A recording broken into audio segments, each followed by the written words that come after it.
दोस्तों, इस्लाम की तारीख का सबसे दर्दनाक हादसा अगर कोई है तो वह है करबला का मंजर, जहां हुसैन इब्ने अली रज़ियल्लाहु अन्हु ने अपनी जान, अपने बच्चों की जान, अपने घर वालों की कुर्बानी सिर्फ इस्लाम को बचाने के लिए दी थी। ये वो वक्त था जब हक और बातिल आमने सामने खड़े थे और हुसैन ने अपने खून से हक की पहचान करवाई थी। लेकिन आज भी जब मुहर्रम का महीना आता है तो एक सवाल उठता है, शिया मुसलमान मातम क्यों करते हैं और सुन्नी मुसलमान मातम क्यों नहीं करते?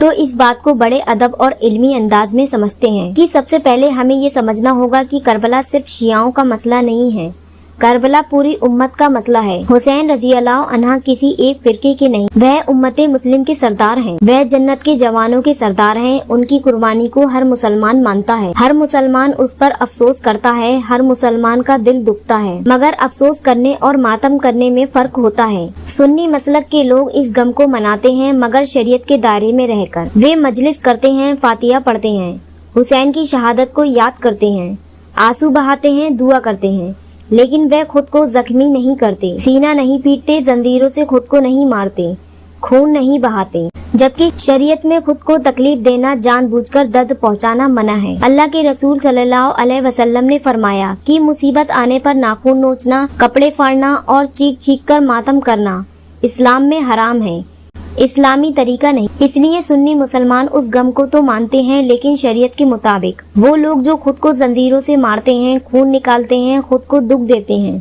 उनका कहना है कि हम हुसैन के गम में ये सब करते हैं।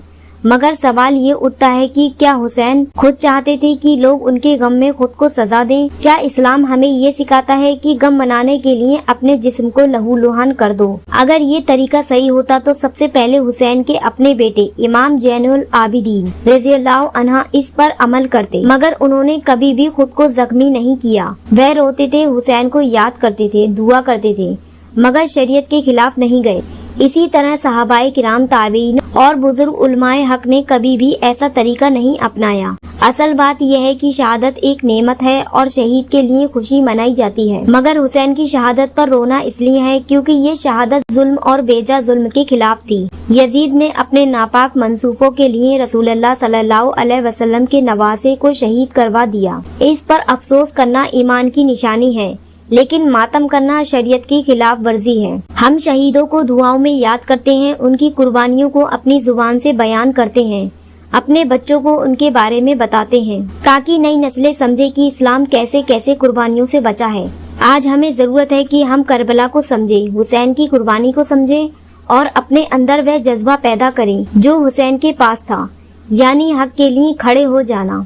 चाहे पूरी दुनिया खिलाफ हो, मगर तरीका वही हो जो हमारे नबी सल्लल्लाहु अलैहि वसल्लम ने सिखाया। रोना जायज है, दुआ करना सुन्नत है, मगर खुद को तकलीफ देना, खून बहाना शरीयत के खिलाफ है। हमें फिरकों में बंटने के बजाय उम्मत बनने की जरूरत है। करबला हमें तफरीक नहीं बल्कि तौहीद सिखाता है। हुसैन सिर्फ शिया नहीं, पूरी उम्मत के लिए मिसाल है।